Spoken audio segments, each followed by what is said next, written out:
Everyone, তোমাদের সাথে আজকে সয়াবিনের পকোড়ার একটা খুব সহজ রেসিপি শেয়ার করি। খুবই টেস্টি হয় এই পকোড়াটা, সন্ধ্যে স্ন্যাক্সের জন্য খুবই সুন্দর।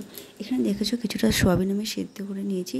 সয়াবিনগুলো সেদ্ধ করে একটু কুচিয়ে নিয়েছি আলু সেদ্ধ দুটো, পেঁয়াজ কুচি দুটো, আর একটু আদা, একটু রসুন গ্রেট করা, কাঁচা লঙ্কা কুচি, নুন, হলুদ, একটু জিরে গুঁড়ো, আর বাইন্ডিংয়ের জন্য দিয়ে দিয়েছি আমি এখানে কর্নফ্লাওয়ার, যেটার জন্য খাবারটা একটু ক্রাঞ্চি হবে।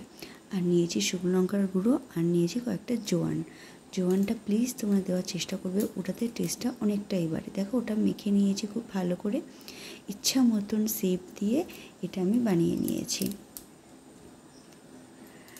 আর এদিকে কিছুটা কর্নফ্লাওয়ার আর ডিম গুলে নিয়েছি নুন দিয়ে।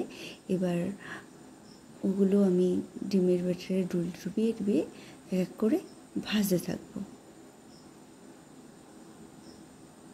লাল লাল করে এক সাইড করে ভেজে নিয়েই তুলে নিলাম।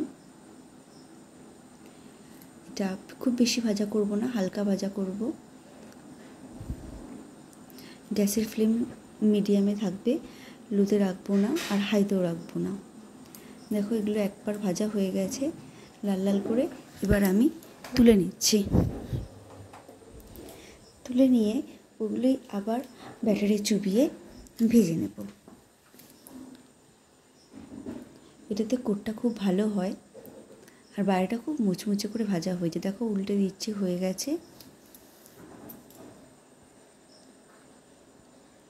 লাল লাল মতন হয়ে এসেছে। এবার আমি এগুলোকে নামিয়ে নিয়ে গরম গরম সার্ভ করব। তোমাদের আজকে রেসিপিটা কেমন লাগলো আমাকে অবশ্যই জানিও। আর প্লিজ সবাই চ্যানেলটা সাবস্ক্রাইব করো। Thank you.